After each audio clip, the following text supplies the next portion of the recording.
Bueno, estamos recibiendo a Ana Pais, que hoy nos traes toda una nota sobre el tema doblaje. Exactamente, los doblajes de películas, series, videojuegos, ¿no? Hay muchos productos audiovisuales que se doblan, digamos, o sea, se cambia el idioma original y se lo pasa a el español por distintos motivos, digamos, ¿no? Pero que es una técnica, es todo un negocio, de hecho. Un mundo. Todo un mundo ahí atrás que genera, digamos, como tanto odio como cariño.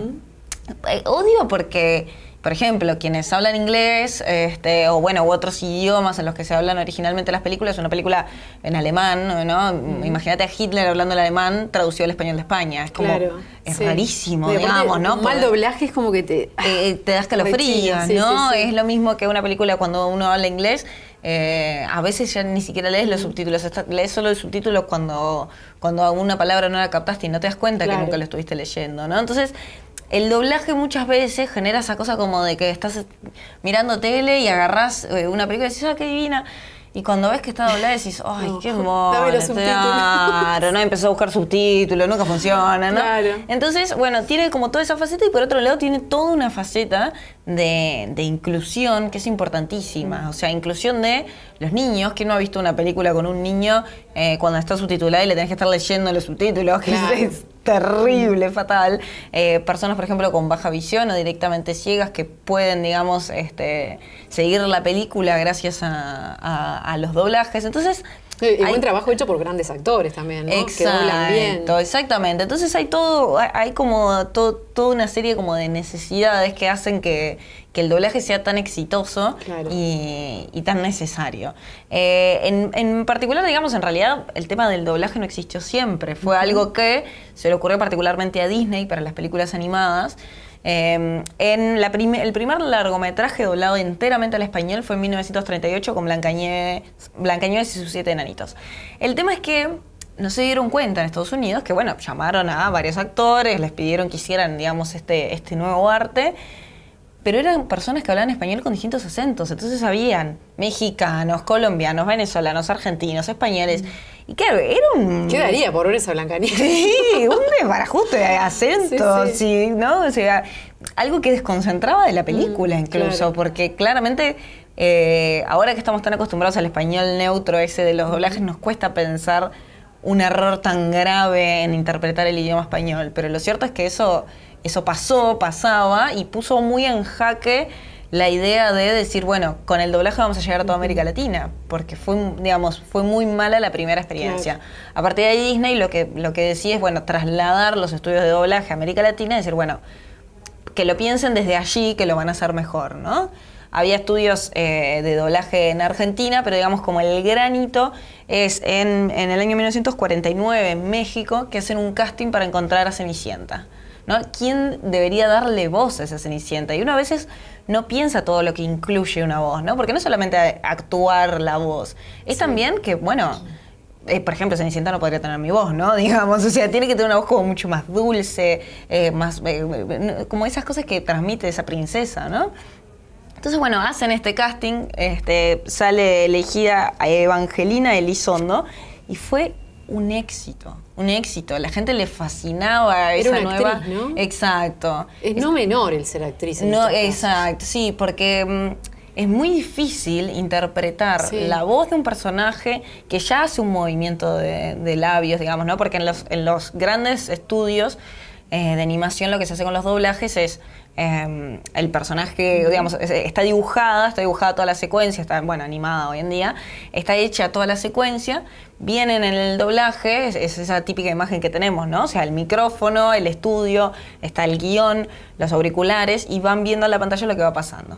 En base a lo que ese actor hace con la voz, después se le coloca la voz a los personajes y se los anima.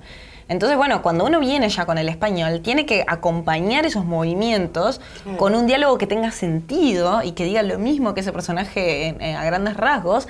Entonces, bueno, es increíble, digamos, todo lo que tienen que lograr con esa voz. Es un desafío muy esa muy fuerza, fuerte, ¿no? Y esa ueracidad, ¿no? Del personaje. Porque uno dice, es solo una voz, pero solo una voz implica muchísimo, muchísimo. Sí. Entonces, bueno, eso, digamos, todo eso es algo que se ha ido construyendo, no es no siempre se lo creyó así. No siempre se pensó que, o sea, en un principio parecía que iba a ser algo muy simple, que se podía conseguir fácilmente. Entonces, digamos, como un hito en esta historia del doblaje al español es justamente La Bella y la Bestia en 1991, que es el momento en el cual se bifurcan las traducciones y se decide que, los doblajes, y se decide que América Latina, con este español neutro, digamos, tiene por un lado todos sus doblajes y por otro lado España con su español auténtico, digamos, ¿no? Entonces, esta bifurcación también permitió una nueva explosión de los doblajes,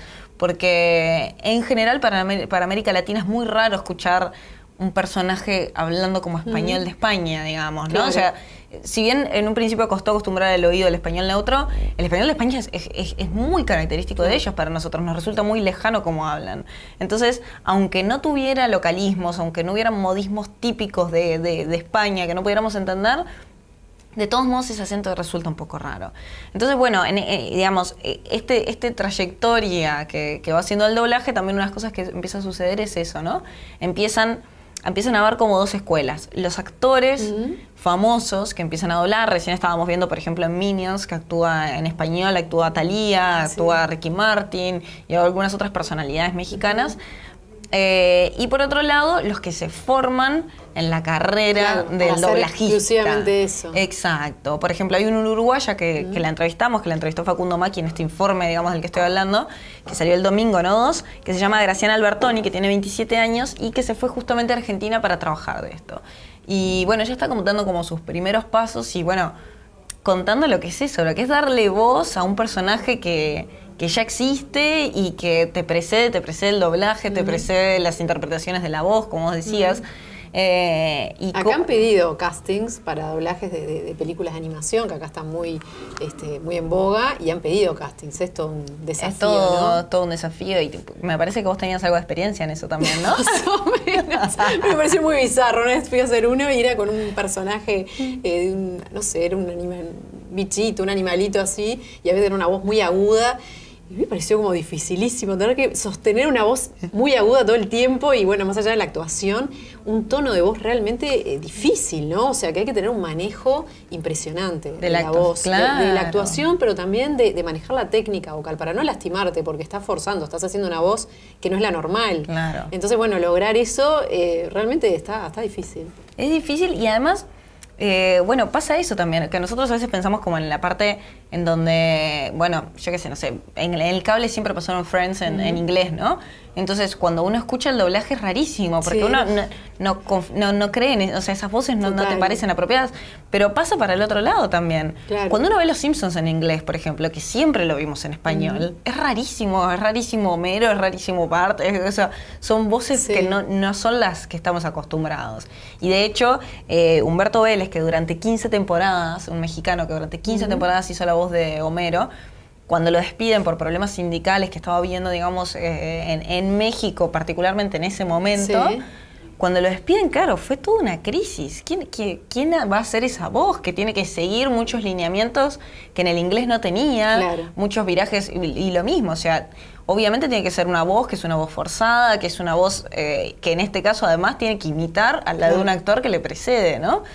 Son cosas como muy difíciles que uno no piensa al pensar en los doblajes. Por ejemplo, en el caso de Mario Castañeda, que es la voz de Goku en Dragon Ball Z, él, por ejemplo, lo llevan a convenciones de cómics y de anime y es como una mega estrella en donde todo el mundo, bueno, habla como Goku, ¿no? Es como rarísimo, porque claro. Uno en la cabeza, o sea, cuando él habla, se está imaginando al personaje. ¿No? Hay como todo un negocio. Es una creación muy sutil, ¿no? Exacto. Y él, por ejemplo, es como una de las grandes, Castañeda es una de las grandes figuras del doblaje al español latino. Y empezás a ver la lista de los actores a los cuales ha doblado en grandes películas. Pero a ver, estamos hablando de Jackie Chan, Bruce Willis, Robert Downey Jr., Mel Gibson, Robert De Niro. Personas que hasta físicamente son muy distintos. Y a veces uno le pasa que está mirando una película doblada y dice, ay, esta es la misma voz de fulano, ¿no? Y empieza como a identificar. Sí, a mí me pasa con Pixar, ¿no? Que las mujeres de Pixar muchas veces siempre me acuerdo de la mujer de Mr. Increíble, Sí. que siempre es la misma. Es una voz muy... Es como muy particular sí. y siempre te acordás de ese personaje, porque como que no la varía mucho, ¿no? Exacto, y está ese problema también, ¿no? Como es un negocio y son los mismos actores, obviamente Sí. que están contratados por estas productoras de doblaje, a veces pasa que se empiezan a repetir y uno dice, bueno... El personaje de Bob Esponja tiene la misma voz, ¿no? Que alguna otra animación, es muy raro. Pero me parece que estaba bueno el informe y un poco contarlo. Está bárbaro. Por eso mismo, como un poco también como esa defensa de un tipo de actuación que es muy distinto y que es muy necesario. A veces uno no empieza a pensar cada situación en la cual tener un doblaje...